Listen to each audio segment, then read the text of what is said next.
Hey, Fred, Anil from Live, Breathe, Believe. How you doing, buddy? Hey Anil, I'm good. How are you? Hey, I'm good, thanks. Um, just almost nearly lost sight of what day of the week it was, so I'm glad that I've realized it is Thursday and it's not Mm-hmm. Wednesday, and we're one day closer to the weekend. Um, I I've already posted that this conversation is coming out today, or sorry, this week, and it's something that you raised to me on chat, which is fake it till you make it. Yep. And I responded saying, "Ooh, I'm excited," because we were kind of saying this as we were both probably crashing for the day. And I think the next morning I sent you a picture of a goldfish with a shark fin attached, and it said, Yeah, yeah. uh, you That's a know, great image. "Yeah, man." And so, folks, you're going to see that. Don't worry, that's going to get posted as we launch this Mm-hmm. episode. But Fred, kind of tell me what because I'm actually going to let you steer the ship today for this conversation. All right. Yeah. Um, so tell me what brought it on and where you'd like it to go. So I think fake it till you make it is an interesting expression. Uh, I've thought about it, and it seems like there are some situations where it's very helpful and appropriate, but it sounds wrong to some people. And I also think there are some situations where it can be unhelpful. So as it's posted online and you see this thing as just a soundbite, I get interested in those sound bites. I know it strikes a nerve with people, and so I want to untangle it a little bit and get to the bottom of, like, when is something good advice, when is something bad advice, who for, what's the difference, that kind of thing. So just to continue on that, what I've thought about is, of course, at the superficial level, some people go like, yeah, fake it till you make it. That's how you roll. That's how you go about doing things. And then that sounds very superficial. And some people say, well, no, that's wrong. Faking it is wrong. It lacks authenticity. It's self-delusional and so on. So I thought of a couple of occasions where it seems to work very well and where I think it's appropriate. And one is in terms of changing your mood. Uh, it's debatable to what extent you control your mood, right? Mhm. I believe that you should accept the way you're feeling and not deny certain emotions or energy states. But at the same time, if you can say, oh, now I'm going to fake it till I make it in terms of enhancing my mood, I'm going to go out and I'm going to smile and I'm going to say hi to people I meet. And then half an hour later, I'm going to notice how my mood has changed. And I think a lot of people find that works. And then the question is, what the hell could possibly be wrong with enhancing your mood in that way by, lifting yourself up a little bit, cheering yourself up. There is actually research that says, of course, not only do we smile when we're happy, but putting on a smile physically uh, has that kind of inverse impact on our mood. So that works, and I don't see anything wrong with it. And I think it's great to get in control of your emotions and your energy without being dishonest about what you're feeling in a certain moment, making an effort to enhance and change it. So that's at the micro level. And then at the grander scale, there's something about, for example, changing careers, right? And you go into a totally new field. And if you commit to that change and you say, I am going to become an expert in this, then it's great to just immerse yourself in that. And I've seen this work for a number of people. And they immerse themselves in that, and they kind of pretend to be experts before they are technically experts. Something like that. They just get ahead of themselves a little bit, uh, and put themselves there straight away rather than sitting on the fence. And I think that's also very powerful, and there's nothing wrong with that. That's on the positive side of fake it till you make it. Should I go on, or Well, let's you want to pause jump because in? I've no, I mean, yeah, because we've got two changes, and I kind of like where the theme could be going in terms of changing your mood, changing your career. I want to maybe dig a bit deeper at the start in terms of so what because I've said to folks this actually makes me feel uneasy and uncomfortable. There's always a pro and a con to something, right? So to change your mood, for example, the pro is it has that inverse impact. So if you smile, you are going to release dopamine. You are actually going to feel good. You are going to, lift your spirits. The concern I have with it is it's almost masking what's happening below. And if I take, as an American, I think a lot of people say, when they hear an American go, "Hey, how are you today?" "Oh, I'm great. How are you?" "Oh, I'm all right. I'm not too bad." And like, typical opening between myself and a Brit. And, they always go, "Yeah, but are you really great?" And I'm like, "Well, no, there's shit going on in the background, but like, I still feel great."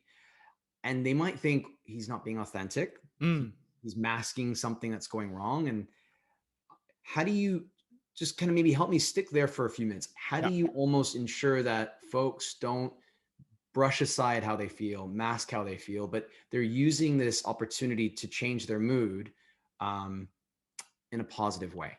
Right. So that's the kind of the other side that I didn't cover. So that's where both our minds were going. And it applies both to the small and the big. So I think if you start with the emotions, it is exactly as you say.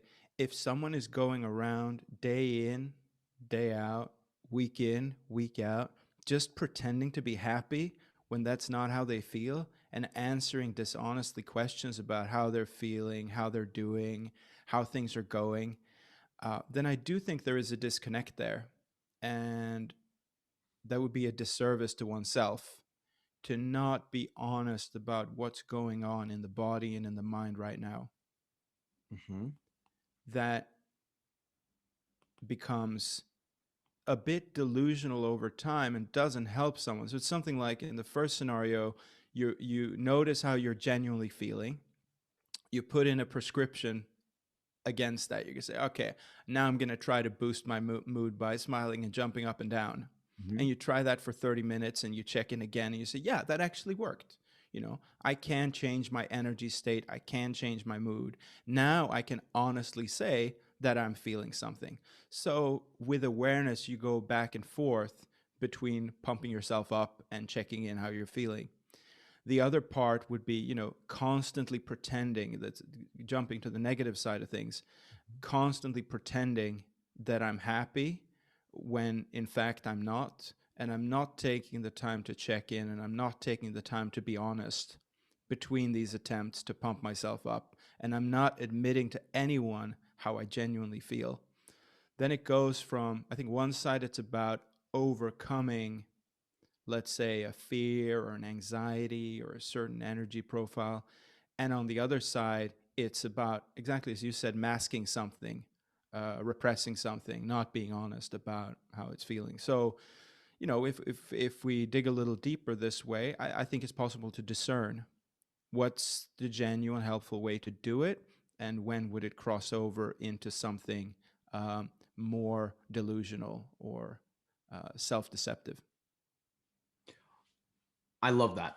So let me now kind of translate that into what it means to me. So I'm kind of translating as, okay, you're doing so if you're actually trying to do this to actually change your mood and lift yourself up in an honest way, you're doing something.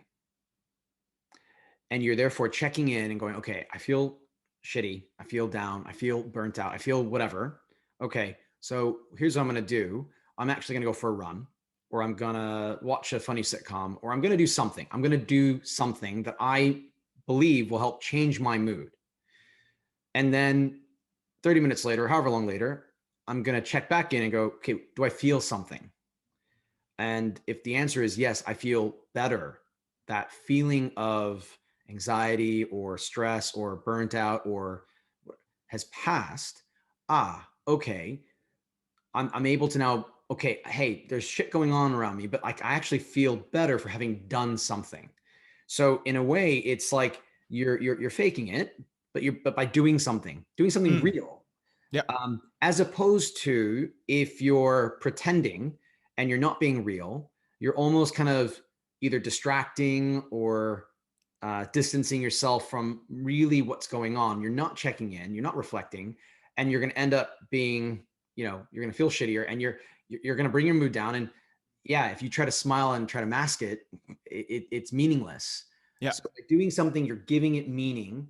By not doing anything, you're not giving it meaning. So again, you're pretending it, you're faking it till you make it by to give it meaning, to do something. Yeah. Yeah. Love. That makes sense. That makes total And to sense. complete that picture, I feel like now we have kind of two boxes, right? It's the big and the small, and Mhm. it's the right way to do it and the wrong way to do it. And the box that we haven't covered then is for the big stuff like the career change. Fake it until you make it in the bad way, the delusional, the self-deceptive way, would be, again, pretending to be an expert on something while not making an effort to become an expert, for example. Yeah. So let's now dive into that one, changing Mm-hmm. career, Mm-hmm. and knowing that we can always go back to changing mood because moods change. So I'm going to use myself as an example. So for the last, let's say, 10 years, my foundation's been a consultant, so I'm versatile. I'll pick up different situations, issues, and kind of tackle it. And in my most recent role, it's football, European football. And let's be honest, don't know anything about football. So coming to this role, people ask me, Anil, do you even know football? Do you even love football? I'm like, honest to God, no, but I'll figure it out. There are other fundamentals I have, but do I know football? No. And I was honest about that. And then I would obviously like watch games, go to games, read up on it, speak to people about it, immerse myself in it. Now, knowing that I'm never going to be an expert compared to someone who's lived, breathed, believed it since they were a kid. Um, but at the same time, I'm like, in order to have an informed conversation, I want to immerse myself. Mm-hmm. Similar page of what you're talking about, or Yeah, yeah, I think that's right. And then, you can start to live it, right? and yes, and that's where jumping into it, and you said immerse as well, I think that's the right attitude, because you are perhaps then, and I don't know in your case, but like pretending to be a little bit more of an expert. On that Thursday evening, did you really mostly want to watch the game, or would you rather have done something else, and you choose to watch the game because it's part of making you an expert, or knowledgeable and competent in this field.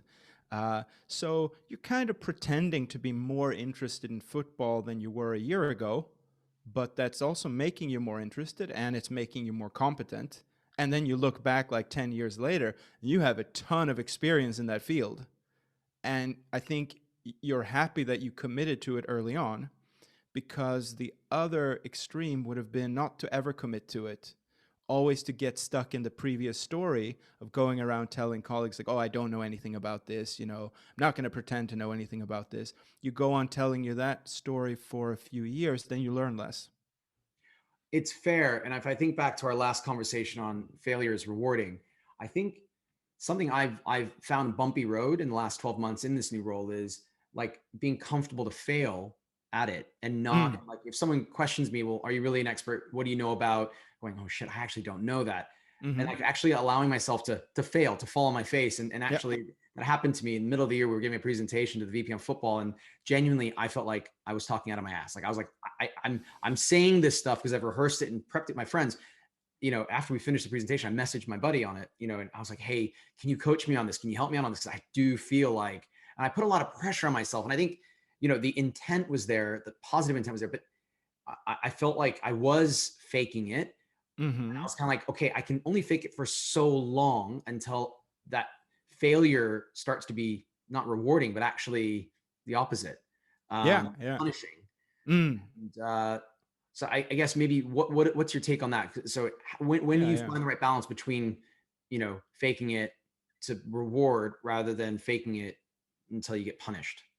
I think it's great. Maybe that's actually what made me think of this topic following our last conversation, because it's something about a process of developing and learning, where sometimes you fail and you learn from that and you try harder. And the point here is something like you jump to the conclusion, or it's a bit like, dress for the job you want, not the job you have, Mhm. unless you're an accountant who wants to be a stripper. Okay, what? Okay, Well, you haven't heard that? we're trying to check and see if I was paying attention. You got Yeah, well, yeah. fair play. No. Yeah, so there's something about, similar, putting a tie on or something like that, if that's how certain people at the company dress. I've heard people have success with that.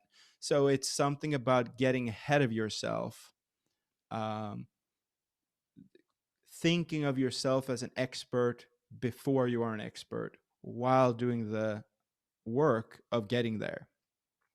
So quick sidestep. So I actually before COVID. So this is 2019. Close friend and I, we work together. We're going to meet an account in Liverpool, and we've talked about my wardrobe. And so she's like, "Hey, can I help you out with it?" And I was like, "Yeah, sure." She's like, "Are you open to it?" And I was like, "Yeah, sure." She's like, "What's your budget?" I was like, "Go easy, but let's see what happens." We walk out of that store, and I spent nearly £1,400. Right? If you saw the Mm, number of articles, you'd be like, "Anil, the cost per unit." Anyways, yeah. I wore this sweatshirt and it was a really cool kind of like colorful black, sweatshirt and had, this word written across it. So this is where I go into the office wearing it the next day and like this buddy of mine, he's like, dude, you're wearing Aries. Nice, man. That's awesome. Aries. And I'm like, what? Aries who? Like the star sign? And Yeah, he's like, yeah. oh, no, that. And so that's when the first time I looked at the sweatshirt and like, it says Aries. I looked at the tag, Aries brand. I'm like, oh, so Aries is a good brand. He's like, yeah, man, it's actually really cool. So, this guy's he's like into like sneaker culture and all. And I'm like, Yeah, yeah.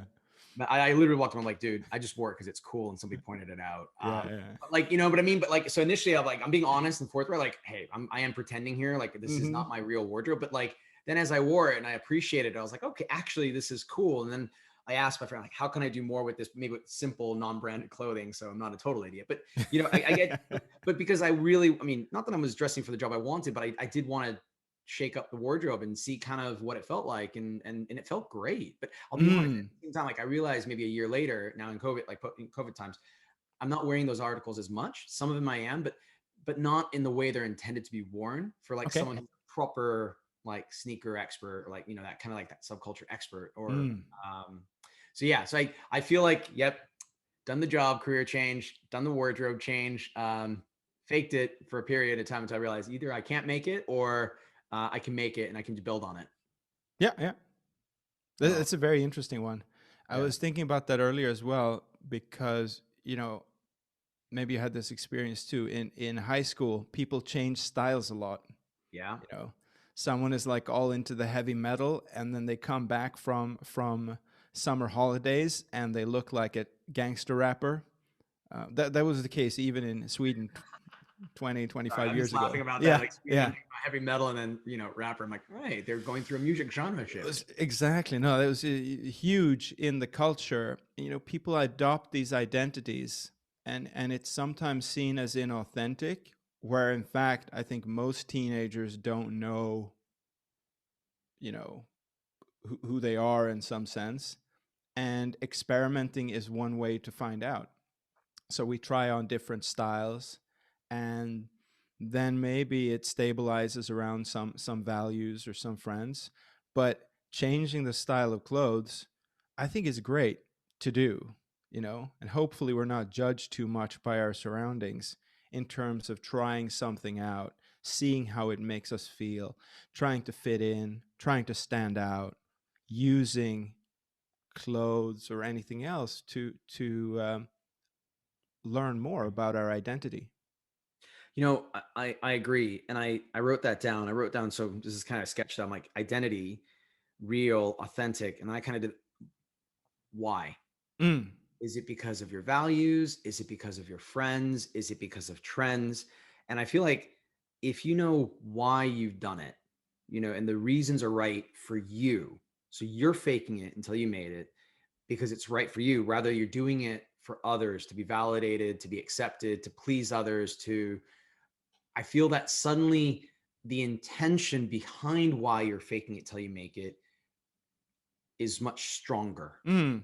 Yeah, yeah. Um, Changing your career, changing your mood. So if your mood change, your career change has a positive intent, Hmm. and you're not just trying to like, be a bullshitter and try to skirt by, Exactly. Yeah. I think suddenly then if someone asks you, hey, why did you change your wardrobe?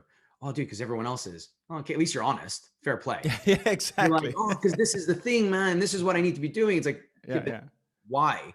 Mm, If you can't answer the why in a way that's relevant and right for you, yeah, exactly. you're Yeah. gonna you're gonna be called out as a fake. For Exactly. And it makes me think of another couple of points on this topic. One is about, hobbies, which might be somewhere in between how you dress and your professional career in terms of we spend some time there and it defines us to some extent. Someone said, I don't enjoy skydiving, but I really like hanging out with people who like skydiving. And it's kind of cute, right? You think about it, it's like, wait, what? Yeah. Okay. I don't know if it was true or if it was just a way of saying, because in that particular case, it also relates to courage.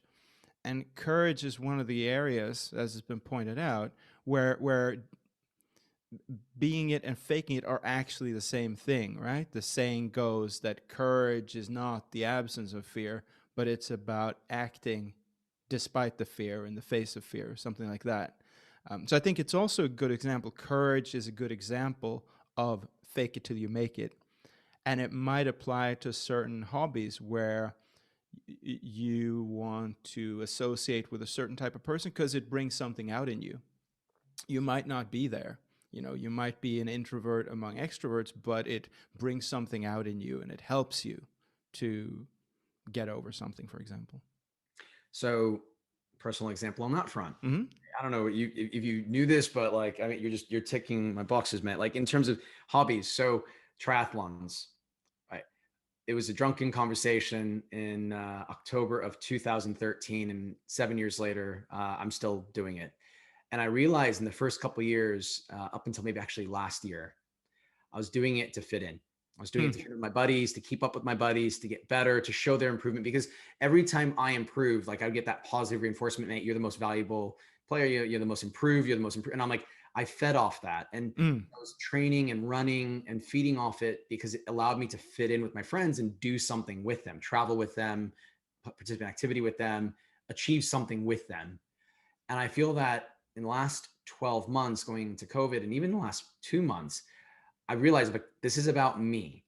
When I Mm. train, if it's about me and my gains and where I want it to go, what it means to me, I can speak more to it. So when friends would ask me like, "Why are you crazy enough to do an Ironman?" I'm like, I don't say, "Oh, because my friends are doing it, so I'm doing it," or I'm Yeah. giving my buddy company. It's like, no, because it's a test for me. It's a milestone for me. It's benefiting me. And I think again, it goes back to so I immersed myself in it. Got a Yeah. coach, 7+ hours a week of training. So I think you're right, mate. I think I wanted to associate, but I was like, okay, so I did kind of in a sense fake it till I made it. Like I finished the Mm. competition, another one, and but I think that the actual time I spend in it means more to me now in that hobby because I appreciate it for me, not for them. Right. Yeah. Yeah. I think that's a nice point. It sounds like what you're saying there is that fake it till you make it. It's also the route to mastery. Like you're not an expert when you start playing the piano. In some sense, you cannot call yourself a piano player, or, it might sound weird. Um, but then as time goes by, you find the different nuances of it. You find different things interesting. You learn more about yourself, and things become more meaningful as we get better. So, that's yeah. It sounds to me like the route to mastery, and then the activity becomes more meaningful with the years. I agree. The activity becomes meaningful, and what you achieve and learn along the way becomes much more meaningful. Mm. And I'll be honest, the pain that you might go through if you're going through a physical exertion or even a mental exertion Mm-hmm. or spiritual suddenly means more. They're your notches, they're your scratches, they're your bruises. You're no longer an imposter because, and I think the funny thing is, no one's Mm. expecting anyone to truly be an expert. I mean, someone will always know maybe one thing more than you. So Mm-hmm. your Sure. your motivation is I want to be an expert in this field. Cool. But if it's like because I want to be the best, I don't want anyone to challenge me and I don't want anyone to, then I think you've gone down the wrong path. I think if you're always open to learning and knowing that that's I think I think in my opinion, the best experts aren't the ones that talk the most. They're the experts that listen, absorb, understand, and feel further the knowledge and understanding of others in addition to their own, as opposed to trying to use it to inflate their ego. Yeah. Yeah. It's funny. I think we've talked about ego. Mm-hmm. It's all connected. Yeah. All connected. No, true. So change mood, change career, change hobbies. Where else are your thoughts going with it? Um, I think those were the main areas, and in terms of delineating that we might have certain things that come from a fear, anxiety, or a hesitance to change, and then fake it till you make it can be the push in the back that we need to to, to don those cycling tights for the first few times, right? And to just say, no, I'm a cyclist now, or I'm a triathlete, and to commit to that. And calling that fake it till you make it, I think is quite funny and apt and useful I love it. in all those fields. Uh, and I guess I come back to this point that it's about, if it's part of a process, it's justified. If it's just a story to tell oneself, Mm. to pretend to be happy, to pretend to be interested in something, to pretend to be an expert in something, and telling that story to other people, then it just seems, deceptive and inauthentic. That's probably the distinction I'd make. No, I think that, as you say to me, I think you sum that up well. I think it's the push that allows you to become it, commit to it, immerse yourself in it. Um, if it is part of your process to they always say like the ends justify the means. If the means are meaningful, the process is meaningful to you, it's genuine, then happy days, have at it. You'll benefit and others will be hopefully better as a result of it too. If it's part of a narrative, part of a story, and we've talked about this too, as soon as you start feeding yourself bullshit and you start speaking and talking bullshit, Yeah. eventually you get called out on your bullshit. All right. Yeah. And that's, I think, when you rightly said, people are going to call you out, like you're an imposter, like and I think that's a fine, I don't want to say that's a fine balance, but I think that's maybe why I felt a bit uneasy about this conversation to start with, is because I've always done things, as I just exemplified here, to fit in, to Mm. get validation, to be accepted, to please, and those are all saboteurs. So it's like, Mm. it's ironic, like you're doing these things, but you're just sabotaging yourself in the process. So how are you going to benefit? How are you going to gain and grow?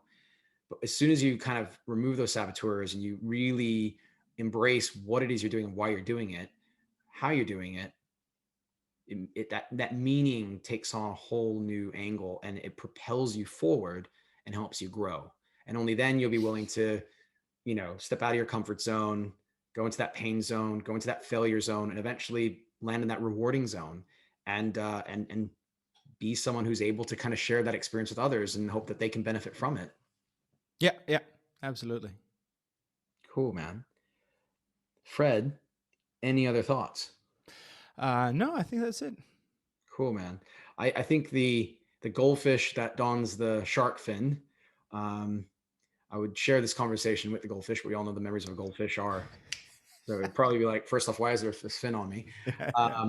But I really appreciate this conversation, because what you've done is you've helped me understand something that does make me feel uneasy.